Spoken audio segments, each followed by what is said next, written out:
நம்ம கடந்து போவோம். ஒரு வசனத்தை தியானத்துக்காக எடுத்துக்கொள்வோம். ரோமர் 12ஆம் அதிகாரம் 5வது வசனத்தை தியானத்துக்காக எடுத்துக்கொள்வோம். ரோமர் 12:5. அநேகராகிய நாமும் கிறிஸ்துவுக்குள் ஒரே சரீரமாய் இருக்க ஒருவருக்கொருவர் அவயங்களாயிருக்கிறோம். அல்லேலூயா. பேஜ் நம்பர் 221, புதிய ஏற்பாட்டில் பேஜ் நம்பர் 221. எடுத்துக்கலாம். எடுத்தவங்கள கை வைத்திருப்பாங்க. வசனத்தை எடுத்தவங்களாம். ஆமாம், சரி, எல்லாரும் சேர்ந்து வாசிப்போம். ரோமர் 12:5. அநேகராகிய நாமும் கிறிஸ்துவுக்குள் ஒரே சரீரமாய் இருக்க ஒருவருக்கொருவர் அவயங்களாயிருக்கிறோம். அல்லேலூயா. சரி, இந்த வசனத்தின்படி நீங்கள் யார்? இப்ப படிச்ச வசனத்தின்படி நீங்கள் யார்? அவயங்களாய் இருக்கிறீர்கள். அல்லேலூயா. அப்போ கிறிஸ்துவுக்குள் ஒரே சரீரமாய் இருக்கும்படி, ஒரே சரீரமாய் இருக்க நீங்கள் அவயங்களாய் இருக்கிறீர்கள். நல்லா கவனிங்க. இப்போ என்ன பாருங்க, எல்லாரும் என்ன பாருங்க, இப்போ பைபிள் பாருங்க, என்ன பாருங்க. இப்போ சரீரன்றது என்ன? நம்முடைய இந்த பாடி தான் சரீரம். இந்த சரீரத்தை 2 பகுதியாக பிரிக்கலாம். ஒன்று தலை, தலைக்கு கீழே இருக்கிறதெல்லாம் சரீரம். கர்த்தருடைய பரிசுத்த நாமம். இந்த சரீரத்தில் வெளியில தெரிகிற உறுப்புகளும் இருக்கு, அவயங்களும் இருக்கு. வெளியில தெரியாத அவயங்களும் இருக்கு. சரி, வெளியில தெரிகிற அவயங்கள் என்ன சொல்லுங்க பார்ப்போம். கண்ணு, காது, மூக்கு, வாய், விரல்கள், கைகள், கால்கள். சரி, இதெல்லாம் வந்து வெளியில தெரிகிற உறுப்புகள். வெளியில தெரியாத உறுப்புகள் ஹார்ட், லங்ஸ், லிவர், அதுதான் பிரெயின், கிட்னி, அதான் இங்கிலீஷில் சொல்றீங்க. சரி, ஓகே. கல்லீரல், மண்ணீரல், குடல். சரி, நல்லா கவனிக்கணும். அப்போ இந்த சரீரத்தில் அநேக உறுப்புகள் இருக்கு. எல்லா உறுப்பும் ஒரே வேலை செய்தா அப்படின்னு சொன்னா எல்லா உறுப்பும் ஒரே வேலையை செய்யும். கர்த்தர் அதுக்குன்னு சொல்லி எந்தெந்த உறுப்பு என்னென்ன வேலை செய்யணுமோ அந்தந்த வேலையை செய்யும். நல்லா கவனிக்கணும். இப்போ இங்கே சொல்லப்பட்டிருக்குது, அநேகராகிய நாமும், அநேகராகிய நாமும் கிறிஸ்துவுக்குள் ஒரே சரீரமாய் இருக்க. கிறிஸ்துவுக்குள் ஒரே சரீரமாய் இருக்க. இன்றைக்கு செய்தியினுடைய தலைப்பு என்னென்ன? நாம் எல்லாரும் ஒரே சரீரம். நாம் எல்லாரும், ஆனா அவயங்கள் எல்லாம் ஒன்று சேர்ந்தால்தான் ஒரு சரீரம். அவயம் தனித்தனியாக இருந்தால் அது சரீரம் என்று சொல்லப்படாது. எல்லா அவயங்களும் ஒன்று சேர்ந்தால்தான் அது சரீரமாகப்படும். அல்லேலூயா. இந்த சரீரத்தை குறித்து 1 கொரிந்தியர் 12ஆம் அதிகாரம் 12வது வசனத்தில் வாசிக்கும் பொழுது, சரீரம் ஒன்றுதான், அதற்கு அவயங்கள் அநேகம், ஒரே சரீரத்தின் அவயங்கள் எல்லாம் அநேகமாய் இருந்தும் சரீரம் ஒன்றாய் இருக்கிறது. அந்த பிரகாரமாகவே கிறிஸ்துவும் இருக்கிறார். அல்லேலூயா. அப்ப சரீரம் ஒன்றுதான், ஆனால் அதற்கு அவயங்கள் அநேகம், அநேகமாய் இருந்தாலும் ஒரே சரீரமாக தான் இருக்கு. நல்லா கவனிக்கும். இப்போ வெளியில நம்ம பலதரப்பட்ட மக்களோடு வாழ்ந்து கொண்டிருக்கிறோம். பலதரப்பட்ட மக்களாய் நாம் காணப்படுகிறோம். இப்போ அந்த காலத்தில் யூதர்கள் இருந்தாங்க, கிரேக்கர்கள் இருந்தாங்க, அடிமைகள் இருந்தாங்க, சுயாதீனம் இருந்தார்கள். ஆனாலும் எல்லாரும் கிறிஸ்துவுக்குள் வரும் பொழுது, நல்லா கவனிக்கணும், கிறிஸ்துவுக்குள்ளே வரும் பொழுது, அல்லது இப்படி சொல்றேன், சபைக்குள்ளே வரும் பொழுது கர்த்தர் ஒரே சரீரமாக கர்த்தர் மாற்றினார். அல்லேலூயா. நல்லா கவனிக்கணும். கர்த்தர் இந்த சரீரத்தில் அநேக அவயங்களை வச்சிருக்கிறார். அந்த அவயங்கள் எல்லாம் ஒவ்வொன்றும் ஒரு வேலை செய்யும். கண்ணு பார்க்குற வேலை செய்யும், காது கேட்குற வேலை செய்யும், மூக்கு முகர்ற வேலை செய்யும், நாக்கு டேஸ்ட் பண்ணுற வேலை செய்யும். அப்போது இதை ஏதாவது மாற்றி பண்ணனா அது செய்யுமா அப்படின்னா அது செய்யாது. நல்லா கவனிக்கணும். அதே போல் இந்த சரீரமாகிய சபைக்குள்ள கர்த்தர் ஒவ்வொருவருக்கும் ஒவ்வொரு திறமைகளை கர்த்தர் கொடுத்துருக்கிறார். உனக்கு இருக்கிற திறமை போல இன்னொருத்தர் கிடையாது, அவங்களுக்கு இருக்கிற திறமை போல இன்னொருத்தர் கிடையாது. அப்ப கர்த்தர் உனக்கு என்ன திறமைகளை கொடுத்திருக்கிறாரோ அந்த திறமையை நீ பயன்படுத்தினாதான் உன்னுடைய வளர்ச்சி உண்டா. அல்லேலூயா. சில நேரத்தில் நமக்கு பாடவே தெரியாது. பாடுறவங்கள பார்த்தோன்னா அப்பா எப்படி பாடுறாங்க நமக்கு பாட்டே வர மாட்டேங்குது. கவலைப்படவே படாத. அல்லேலூயா. கர்த்தர் உனக்கு என்ன டேலண்ட் கொடுத்திருக்கிறாரோ அந்த டேலண்ட்டை நீ இன்னும் நல்லா இம்ப்ரூவ் பண்ணு. அல்லேலூயா. அப்போ கர்த்தருடைய பரிசுத்த நாமத்துக்கு மகிமை உண்டாகட்டும். இது 1 கொரிந்தியர் 12ஆம் அதிகாரத்துல ஆபீஸ் சொல்ல பாருங்க. சரீரம் 14ஆம் வசனத்துல சரீரமும் ஒரே அவயமா இராமல் அநேக அவயங்களா இருக்கிறது. காலானது கையா இராதபடினாலே நான் சரீரத்தின் அவயம் அல்லவென்றால் அதனால் அது சரீரத்தின் அவயமா இராதோ. காதானது நான் கண்ணா இராதபடினால் நான் சரீரத்தின் அவயம் அல்லவென்று அதனால் அது சரீரத்தின் அவயமா இராதோ. சரீரம் முழுவது கண்ணானால் செவி எங்கே? அது முழுவதும் செவியானால் மோப்பம் எங்கே? தேவன் தமது சித்தத்தின்படி அவைகள் ஒவ்வொன்றையும் ஆமென். அல்லேலூயா. அல்லேலூயா. அப்ப இதெல்லாம் ஒரே சரீரம், ஆனா எல்லாருக்கும் கர்த்தர் ஒரு வேலையை கொடுத்திருக்கிறார். அல்லேலூயா. உங்களுக்கு தெரியுமா கர்த்தர் உங்களுக்கு என்ன வேலை கொடுத்திருக்கிறாருன்னு தெரிஞ்சுக்கிட்டீங்களா? ஐயா எனக்கு என்ன வேலை கொடுத்தாருன்னு தெரியல. ஐயா யாருன்னா தெரியுங்களா? ஐயா எனக்கு என்ன வேலை கொடுத்தாருன்னு தெரியல. எதுக்காக சபையில் கொண்டு வந்தாருன்னே தெரியல. நான் எந்த ஒரு தரிசனமும் இல்லை. எது நேற்றுக்கிழமை வரேன், ஆராதிக்கிறேன், போகிறேன். எனக்கு கர்த்தர் எதுக்காக அழைச்சான்னு தெரியல அப்படின்னு யாருன்னா இருக்கீங்களா? அல்லேலூயா. அல்லேலூயா. அப்போ எல்லாருக்கும் உங்கள் தரிசனம் என்னன்னு தெரியும். அப்படிதாங்களே? ஒன்று இப்படி ஆட்டுங்க, இல்லை இப்படி ஆட்டுங்க. எப்படி ஆட்டமா அப்படியே உட்கார்ந்து. அல்லேலூயா. நல்லா கவனிக்கணும். கர்த்தர் ஒவ்வொருத்தருக்கும் கர்த்தர் ஒவ்வொரு காரியங்களை கொடுத்துருக்கிறார். அப்போ 1 கொரிந்தியர் 12ஆம் அதிகாரம் 28ஆம் வசனத்தை வாசிக்கும் பொழுது தேவனானவர் சபையிலே முதலாவது அப்போஸ்தலரையும் 2வது தீர்க்கதரிசிகளையும் 3வது போதகர்களையும் பின்பு அற்புதங்களையும் பின்பு குணமாக்கும் வரங்களையும் ஊழியங்களையும் ஆளுகையும் பலவித பாஷைகளையும் ஏற்படுத்தினார். அல்லேலூயா. அப்ப சபை என்பது ஆண்டவர் எல்லா ஊழியங்களையும் இதுல வச்சிருக்கிறார். அப்ப கர்த்தர் உனக்கு என்ன கொடுத்திருக்கிறார்ங்கிறத நீங்க தேவ சமூகத்தில் ஜெபம் பண்ணி ஆண்டவரே எனக்கு இந்த ஊழியத்தை கொடுத்துருக்கிறீங்க அப்படின்னு சொல்லி ஆண்டவருக்கு மகிமை சொல்லுங்க. அல்லேலூயா. எல்லாருக்கும் பொதுவா ஒரு ஊழியத்தை சொல்லியிருக்கிறேன். என்ன ஊழியம்? ஆத்தும ஆதாயம் செய்யணும், சுவிசேஷத்தை அறிவிக்கணும். அல்லேலூயா. இது எல்லார் மேல் விழுந்த கடமை. சபைக்குள்ள நீ வந்துட்டாலுமே நீ சுவிசேஷத்தை அறிவிச்சாகணும். கர்த்தர் மேல போட்ட ஒரு கடமை. அல்லேலூயா. அப்ப கவனிங்க, யாருக்கும் எந்த ஒரு வேலையும் இல்லாம கர்த்தர் உங்களை சபையில கொண்டு வந்து வைக்கல. எல்லாருக்கும் ஒரு வேலையை கொடுத்து ஆண்டு வச்சுக்கிறேன். சில நேரத்தில் நம்ம அதை தெரிஞ்சுக்கிறோம், சில நேரத்தில் அதை தெரிஞ்சுக்காம நம்ம போறோம். அல்லேலூயா. அப்ப நன்றாய் கவனிக்கணும், நம்ம எல்லா கிறிஸ்துவினுடைய சரீரத்தின் அவயங்களாய் இருக்கிறோம். நான் கிறிஸ்துவனுடைய சரீரத்தின் அவயம்ன்றங்களா ஒரு சொல்லுவோம். அப்ப நீங்க யாரை வெளிப்படுத்தணும்? கிறிஸ்துவை தான் வெளிப்படுத்தணும். அல்லேலூயா. அப்ப கர்த்தர் நம்மை எப்படி ஒரே சரீரமாய் மாற்றுகிறார் என்பதற்கு 3 காரியங்களை சொல்றோம். ஆண்டவர் நம்மளை எப்படி ஒரே சரீரமாக மாற்றுகிறார். கிறிஸ்துவுக்குள்ள நம்ம எல்லாரும் ஒரே சரீரமாக மாற்றப்பட்டு இருக்கிறோம். ஒன்று, எப்படி ஆண்டவர் நம்மளை ஒரே சரீரமா மாற்றுறார் அப்படின்னு சொன்னா கலாத்தியர் 3ஆம் அதிகாரம் 26, 27, 28 வசனங்களை வாசிப்போம். கலாத்தியர் 3, 26, 27, 28.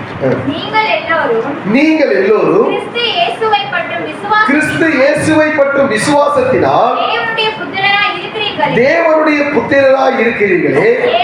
ஏனெனில் உங்களில் கிறிஸ்துவுக்குள்ளாக ஞானஸ்நானம் பெற்றவர்கள் எத்தனை பேர்களோ அத்தனை பேரும் கிறிஸ்துவை தரித்துக் கொண்டீர்களே. யூதன் என்றும் கிரேக்கன் என்றும் இல்லை, அடிமை என்றும் சுயாதீனம் என்றும் இல்லை, ஆண் என்றும் பெண் என்றும் இல்லை, நீங்கள் எல்லோரும் கிறிஸ்துவுக்குள் ஒன்றாய் இருக்கிறீர்கள். அல்லேலூயா. கிறிஸ்துவுக்குள் நீங்க யாருங்க? ஒன்னா இருக்கிறீங்க, ஒரே சரீரமா இருக்கிறீங்க. அல்லேலூயா. அப்ப இந்த ஒரே சரீரம் எப்படி கர்த்தர் மாற்றுகிறார் அப்படின்னு சொன்னா, ஞானஸ்நானம் பெற்றவர்கள் எத்தனை பேர்களோ அத்தனை பேரும் கிறிஸ்துவை தரித்துக் கொண்டீர்கள். அல்லேலூயா. இப்ப நீங்க எல்லாம் உள்ளுக்குள்ள ஒரு வேளை யூதனா இருக்கலாம், உள்ளுக்குள்ள ஒருவேளை கிரேக்கனா இருக்கலாம், உள்ளுக்குள்ள ஒருவேளை அடிமையா இருக்கலாம், உள்ளுக்குள்ள ஒருவேளை சுயாதீனம் உள்ளவனா இருக்கலாம். யாரா இருந்தாலும் ஞானஸ்நானம் எடுக்கும் பொழுது நீங்க இயேசுவை தரித்துக் கொள்கிறீர்கள். இப்ப பார்க்கும்பொழுது, வெளியிலிருந்து பார்க்கும்போது நீங்க எல்லாம் யாரா இருப்பீங்க? இப்ப இயேசுங்கிற உடைய நீங்க எல்லாம் மேல போட்டுக்கிட்டீங்க. அல்லேலூயா. வெள்ளை உடை, இப்போ வெள்ளை உடை தான் ஏசப்பான்னு வச்சுப்போம். வெள்ளை உடை தான் ஏசப்பான்னு வச்சுப்போம். இந்த வெள்ளை உடை தரிச்சிட்டோம். இப்போ பார்க்கும்போது எல்லாம் வெள்ளை வெள்ளைன்னுக்கிறீங்க. எப்படிங்கிறீங்க? வெள்ளை வெள்ளைன்னுக்கிறீங்க. பார்க்க ஒன்று போல இருக்கிறீங்க.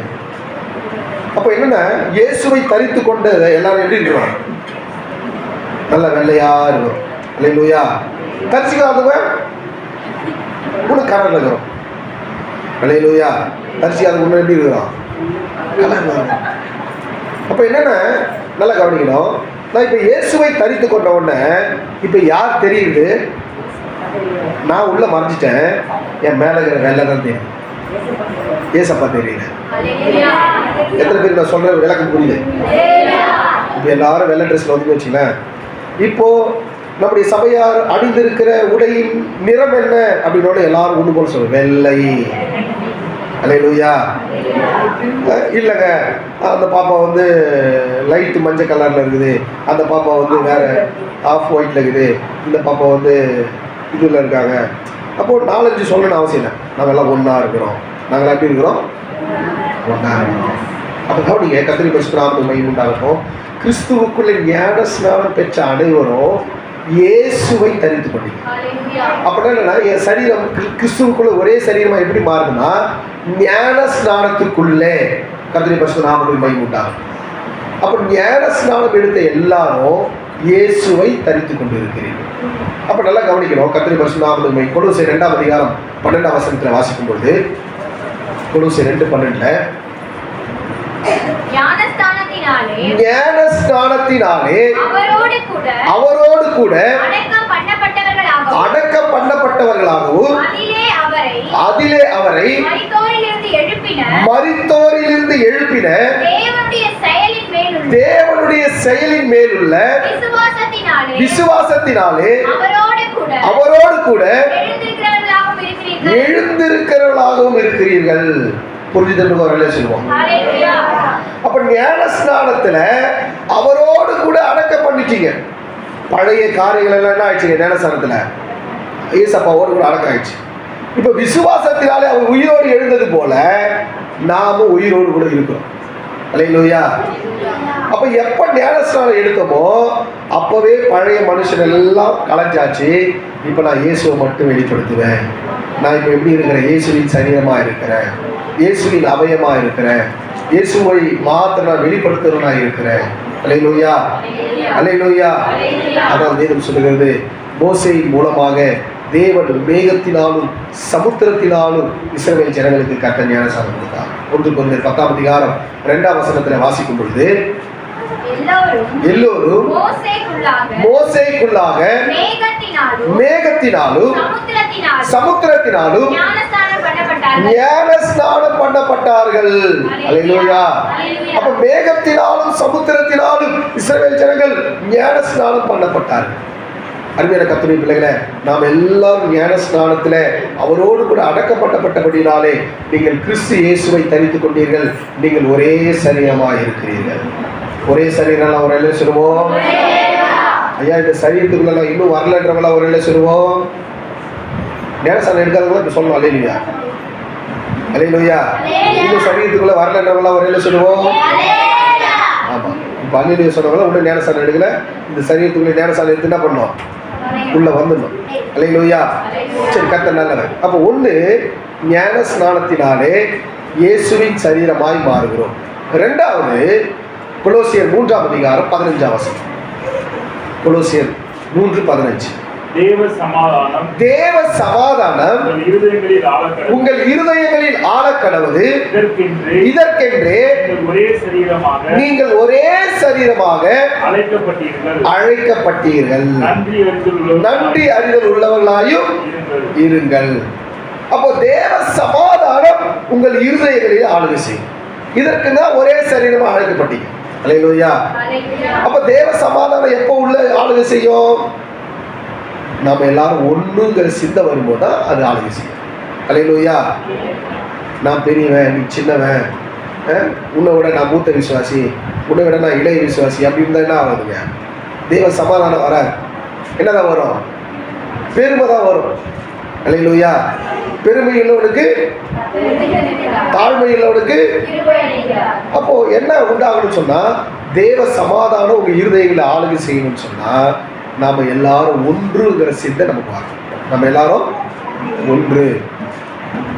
ஆதி அப்போஸ்தலர்கள் ஒருமனப்பட்டாங்க. அப்பதான் பரிசுத்த ஆவியானவர் இறங்கினார். அப்போ பரிசுத்த ஆவியானவர் இறங்கும் பொழுதுதான் அவர்கள் எல்லாரும் ஒருமனப்பட்டு ஒரு இடத்துல கூடி வந்து அப்பம் பிட்டு கபடமில்லா இருதயத்தோடு மகிழ்ச்சியோடு கர்த்தருக்கு என்ன செஞ்சாங்க? ஆராதனை செஞ்சாங்க. அப்போஸ்தலர் 2ஆம் அதிகாரம் 42ஆம் வசனம். அப்போஸ்தலர் 2:42. அவர்கள் அப்போஸ்தலருடைய உபதேசத்திலும் அந்நியத்திலும் அப்பம் பிக்குதலிலும் ஜெபம் பண்ணுவதிலும் உறுதியாய் தரித்திருந்தார்கள். அல்லேலூயா. அப்போ ஒரு மனம் எங்க உண்டு அங்க விடுதலை உண்டு. அருமையான கர்த்தருடைய பிள்ளைகளே, அப்ப தேவ சமாதானம் உங்க இருதயத்துல எப்ப ஆளுகை செய்யும் அப்படின்னு சொன்னா, கிறிஸ்து இயேசுவையே நோக்கி பாருங்க. அல்லேலூயா. கொலோசியர் 1ஆம் அதிகாரம் 20ஆம் வசனத்துல வாசிக்கும் பொழுது, அவர் சிலுவையில் சிந்தின இரத்தத்தினாலே சமாதானத்தை உண்டாக்கி பூலோகத்தில் உள்ளவைகளும் பரலோகத்தில் உள்ளவைகளும் யாவையும் அவர் மூலமாய் தமக்கு ஒப்புரவாக்கி கொள்ள அவருக்கு பிரியமாயிற்று. அல்லேலூயா. ரொம்ப அருமையா சொல்லப்படுது. அவர் சிலுவையில் சிந்தின இரத்தத்தினாலே சமாதானத்தை உண்டாக்கினார். அல்லேலூயா. அப்ப பூமியில சமாதானம் இல்லாம தான் இருந்தாங்க ஜனங்க. அவர் சிலுவையிலே சிந்தின இரத்தத்தினாலே சமாதானத்தை உண்டாக்கினார். அப்ப ஞானஸ்நானம் எடுத்துட்டு தேவ சமூகத்துல காத்திருக்கும் போது கர்த்தர் நமக்கு என்ன பண்றாங்க? சமாதானத்தை கற்றுத்தரார். அல்லேலூயா. அல்லேலூயா. அந்த சமாதானத்தில நாம் பெருகணும். அந்த சமாதானத்தில் நம்ம என்ன பண்ணணும்? பெருகணும். அப்ப எப்படி பெருக முடியும்? நம்ம ஆண்டவராக இயேசு கிறிஸ்து உள்ளத்துல வரும்போது ஒரு சந்தோஷம் வரும். அந்த சந்தோஷத்தை நம்ம மரணம் மட்டும் அந்த சந்தோஷம் நமக்குள்ள இருக்கணும். அப்ப அந்த மரணம் மட்டும் சந்தோஷம் இருக்கணும்னு சொன்னா, தேவனை அறிகிற அறிவிலே இன்னும் அதிகமா விருத்தி ஆகணும். வேதம் சொல்றது 2 பேதுரு 1ஆம் அதிகாரம் 2ஆம் வசனத்தில் வாசிக்கும் பொழுது, 2 பேதுரு 1:2 தேவனையும் நம்முடைய கர்த்தராகிய இயேசு கிறிஸ்துவையும் அறிகிற அறிவினால் உங்களுக்கு கிருபையும் சமாதானமும் பெருக கடவுது. அல்லேலூயா. எப்ப சமாதானம் பெருகும்? சபையாரே, எப்ப சமாதானம் பெருகும்? தேவனையும் இயேசு கிறிஸ்துவையும் அறிகிற அறிவினால். நீங்க எவ்வளவு வசனம் உள்ள போதோ அவ்வளவுக்கு அவ்வளவு தேவ சமாதானம் உங்க இருதயத்தை ஆளுகை செய்யும். அல்லேலூயா. அல்லேலூயா. எவ்வளவுக்கு எவ்வளவு வசனம் உள்ள போதோ அவ்வளவுக்கு அவ்வளவு உள்ள இருக்கிற கசப்பு போயிடும், உள்ள இருக்கிற துர்குணம் போயிடும், உள்ள இருக்கிற தேவையில்லாத எண்ணங்கள் போயிடும். இருதயம் முழுவதும் தேவ வசனம் ஆளுகை செய்யும். அல்லேலூயா. அப்போ தேவ வசனம் அப்படின்னா தேவ சமாதானம் உங்க இருதயங்களை ஆளுகை செய்யும். அல்லேலூயா. 1 ஞானஸ்நானம் எடுப்பதனாலே ஒரே சரீரமாய் மாற்றப்படுகிறோம். 2 தேவ சமாதானம் உங்க இருதயங்களை ஆளுகை செய்யும் பொழுது நம்ம ஒரே சரீரமாய் மாற்றப்படுகிறோம். 3வது 1 கொரிந்தியர் 10ஆம் அதிகாரம் 16-17 வசனங்கள்ல வாசிக்கும் பொழுது, 1 கொரிந்தியர் 10 நாம் ஆசீர்வதிக்கிற பாத்திரம் கிறிஸ்துவினுடைய இரத்தத்தின் ஐக்கியமாய் இருக்கிறது அல்லவா? நாம் பிற்கிற அப்பம் கிறிஸ்துவினுடைய சரீரத்தின் ஐக்கியமாய் இருக்கிறது அல்லவா? அந்த ஒரே அப்பத்தில் நாம் எல்லோரும் பங்கு பெறுகிறபடியினாலே அநேகராகிய நாம் ஒரே அப்பமும் ஒரே சரீரமாய் இருக்கிறோம். அல்லேலூயா.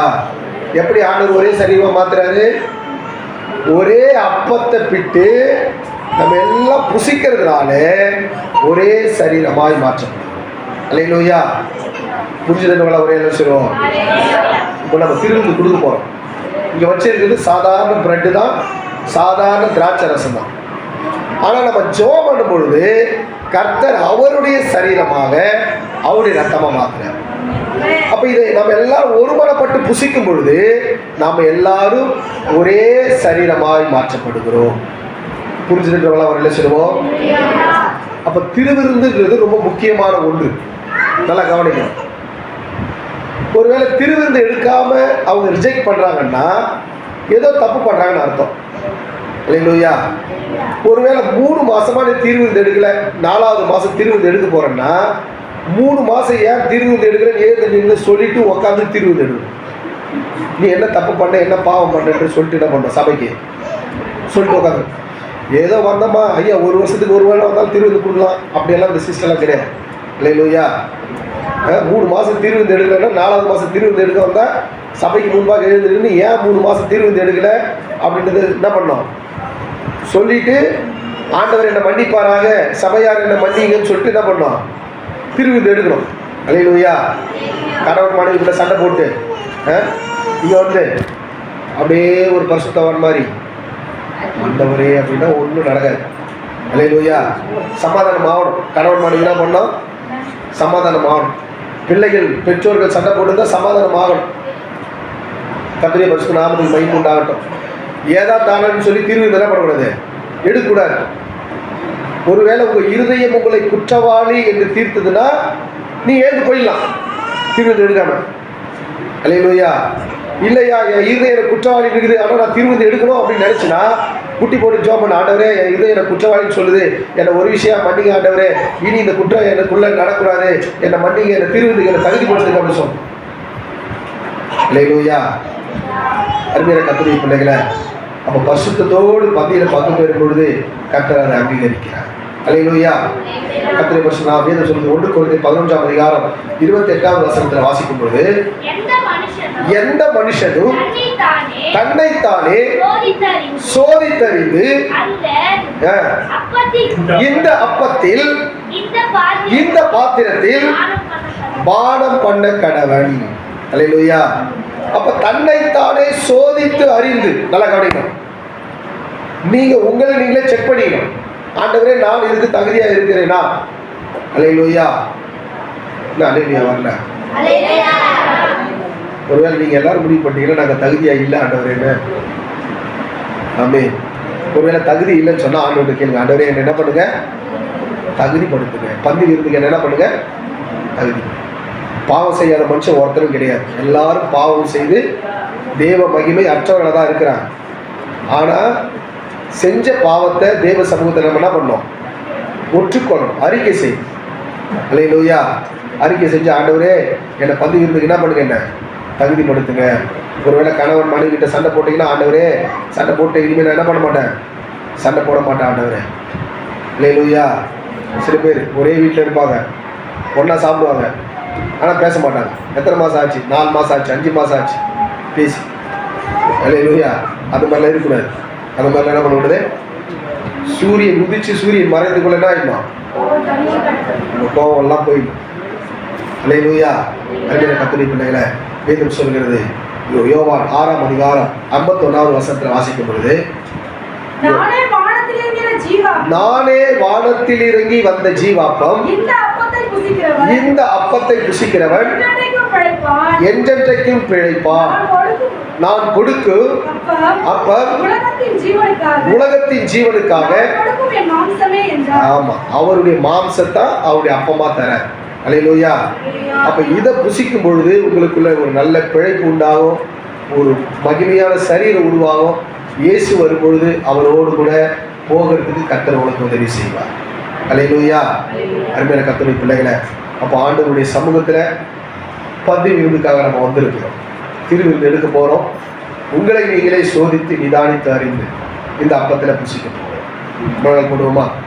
ஆண்டவருடைய சமூகத்தில் ஒப்பு கொடுத்து முழங்கால் போடுவோம். ஆண்டவரே, என்னை இந்த பந்தி விருந்துக்கு என்னை தகுதிப்படுத்துங்கப்பா.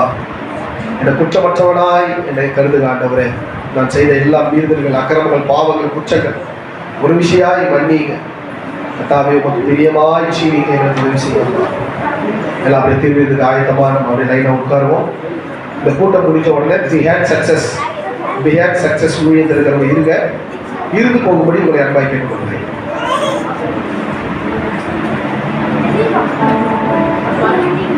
பேசக்கூடாது, யாரும் பேசக்கூடாது, சலசலம் போகக்கூடாது. தெய்வ சமூகத்தில் பயபக்தியோடு கூட இந்த பந்தி விருந்தில் நம்ம பங்கெடுப்போம். பரிசுத்தமுள்ள பிதாவே, நன்றி நாங்கள் போய் துதிக்கிறோம், ஸ்தோத்திரிக்கிறோம். ஆண்டவரே கர்த்தாவே, என்னுடைய சரீரமாக மாற்றி தந்திருக்கிறேன், இந்த இரத்தமாய் மாற்றி தந்திருக்கிறேன். ஆண்டவரே, இதை நாங்கள் புசிக்கும் பொழுது கர்த்தாவே உங்களுடைய நாமத்தை